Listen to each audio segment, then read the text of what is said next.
Venezuela's President Nicolas Maduro dismissed yesterday the threat of new sanctions following an early election called for TPE weekend, which critics have denounced as a sham aimed at tightening his grip on power. "These are unacceptable threats toward any sovereign nation," Maduro said in an interview with France 24 television. Venezuela is a democratic country. If EU leaders add to sanctions they first imposed last November, we'll continue to work, continue to lift their sanctions don't concern me, because these leaders have a superiority complex, they still think they control their former colonies," Maduro said. U.S. officials are also expected to tighten the screws on Venezuela, but Maduro reiterated his claim that President Donald Trump is bent on ousting his government.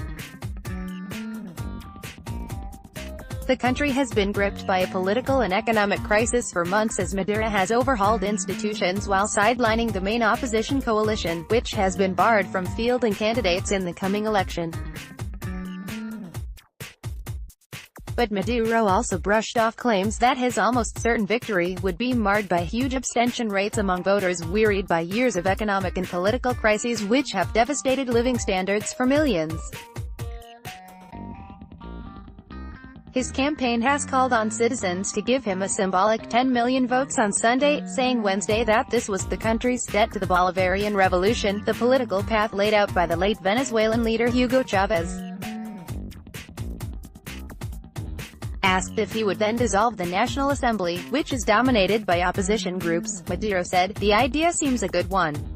He has already bypassed the parliament by setting up a constituent assembly packed with Maduro loyalists, though the body has not been recognized by foreign governments or the European Union."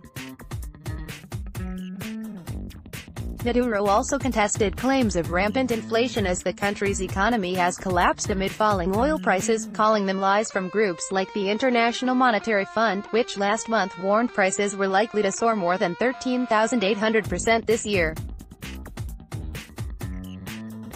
Maduro, brush off, new sanction, election.